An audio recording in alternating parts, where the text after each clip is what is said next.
Morning. PU. Should I do this highlight? With a little S in the middle. No, I'm going to do this. Northwestern calling on Penn State, who's reeling coming off of that loss at UCLA, but Northwestern beat UCLA, so Northwestern should then beat Penn State, right? Well, that's Nick Singleton, 38th rushing touchdown, tied with Lydell Mitchell for second most all-time at Penn State, trailing only Saquon Barkley, 5 touchdowns off that pace. Drew Aller going to float one out here to Devontae Ross, transferred from Troy to play with Aller. Look at Ross just absolutely take off. Aller had 137 passing yards. Did have a pick. Ross would eventually get wrangled down in the red zone. Would lead to a touchdown. Nittany Lions go up 21-16. But here come these frisky Wildcats from Evanston. I got Caleb Komolafe. And Komolafe is in. Just kind of squeaked through. 19 carries, 72 yards, and a touchdown. Northwestern has a 1-point lead. Aller dropping back. Drew Aller is going to get sandwiched as he takes off on 3rd and 4, and he hurt his leg, and they would announce after the game, after he's helped off, that he is out for the season. You see the emotion for the 3-year starter, and because he's played more than 4 games in each of the last 4 years, he has no more eligibility, unless the eligibility changes. Right now, though, we got Penn State eligible for another loss as a 20-point or more favorite. They are the first team since 1978 to lose back-to-back games in those situations. All right, to the Cotton Bowl we go, the Red River rivalry. It's ranked Oklahoma taking on unranked Texas, and they still don't like each other. John Mateer, 17 days removed from having surgery on a broken bone in his throwing hand. He's playing. Mateer struggled against this Texas defense.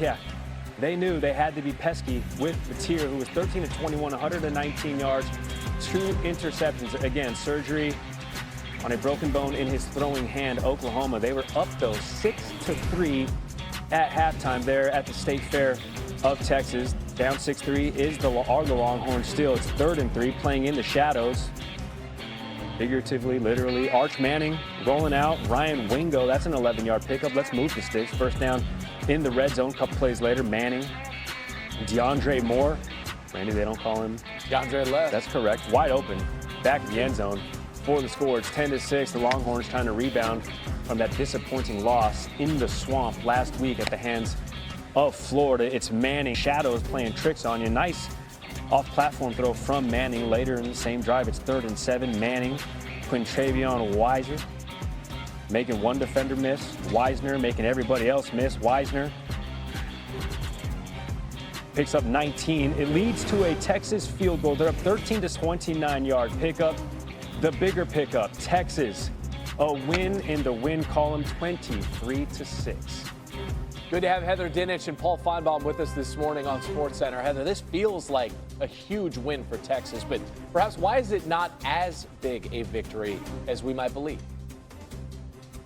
Well, because it was the first win against a Power 4 opponent, a first win against a ranked opponent, and because Texas has the 15th most difficult schedule remaining in the country. They still have to play Vanderbilt, Georgia, and a Texas A&M team that I currently have number 4th in my latest projection. So yes, it was a huge win. It was critical to keep their playoff hopes alive.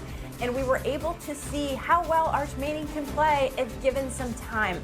The defense is certainly legit. That's why I didn't drop them out of my top 25 last week, guys. But they've got to keep this up and continue to put it together and play as well on offense as they have on defense against more ranked opponents down the stretch. Heather, I agree with your premise, but I think psychologically it was bigger than that for Arch Manning. He needed something positive to happen after a brutal preseason up until the Red River.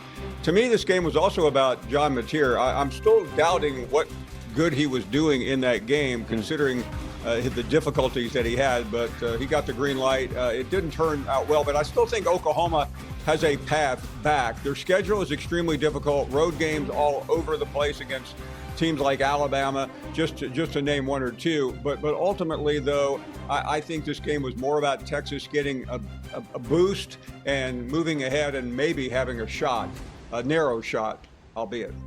Let's talk about the Big Ten. Oregon had not lost a regular season conference game yet as members of the Big Ten. Indiana serves them up that first L. Heather, where are the Hoosiers in your rankings after that win yesterday? They're number 3 in the country. Look, Indiana just went to Autzen and earned the best win in the country to date. And they did it by double digits, okay? Now they have 3 straight wins against Big Ten opponents. That was the only game left on their schedule that they weren't favored to win, according to ESPN Analytics. This was critical in terms of a head-to-head win, in terms of the Big Ten standings.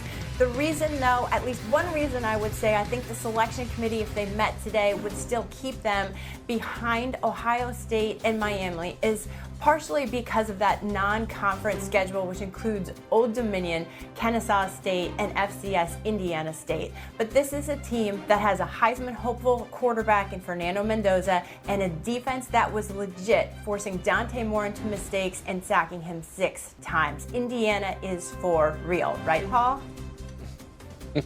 Yes, you are correct, Heather. And what's so extraordinary about this is for all the terrible things that are happening to teams like Penn State and Texas has had its trouble, and obviously a number of others like Clemson, this to me may be the most important moment of the year in college football, because a lot of people, and I'll include myself, Heather, did not see this coming. Indiana looked like a one-hit wonder last year, but that's not what they are.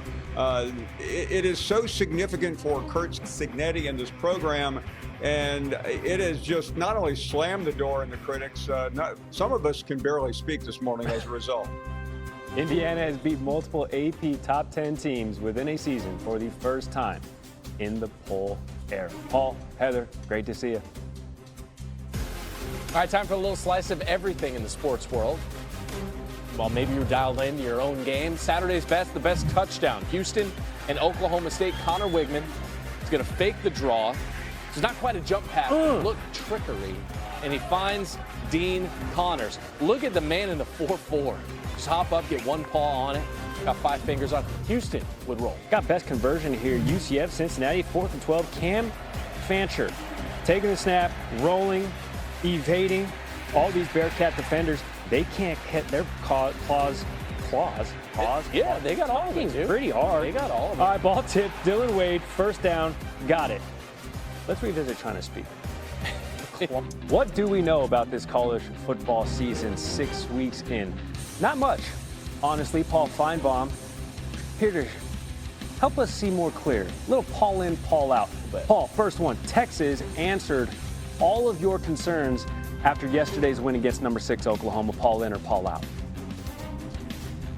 I'm in on that, although all would be a big word right here for Paul to be in. But I really was impressed with what I saw. I mean, let's just cut to the chase. The season was on the line after the debacle in Gainesville. I thought Arch Manning played very well. He's coming around. It took him till mid-season. The story here was really Mateer. There's just a lot of explanation. I would like some more explanation on exactly what the thinking was. But Arch finally used his legs. He played well. Texas's schedule is tricky, but they're doing pretty well right now. Yeah, next week at Kentucky. Yeah, I like that Paul went third person on that one. On the other side, Paul, OU will still make the playoffs. You Paul in or Paul out? Now, somebody's going to accuse me of being Pauly positive here this morning, but I am still in on them. The caveat is the road schedule. They play South Carolina. I think they can navigate that. They're also at Tennessee and at Alabama. Those are not easy places to win. I think it's self-explanatory there. They have to win the home games, mainly against Ole Miss, Missouri, and LSU. I think that's doable. Here's the interesting part. If they finish 9-3, they still might squeeze into the playoffs because of the brutal schedule, although Michigan losing yesterday does not help them. They beat Michigan early in the season. That is a lot of ranked v. ranked. All right, biggest win in the college football season thus far. Number 7 Indiana going on the road and handing the Ducks their first loss at home in 19 tries. Indiana exposed Oregon yesterday. Paul in or Paul out? I'm out on that because as we saw a minute ago in the highlights, the game was tied. There were a lot of mistakes made, but I still, it's hard to give Oregon a pass for losing a game like this at home.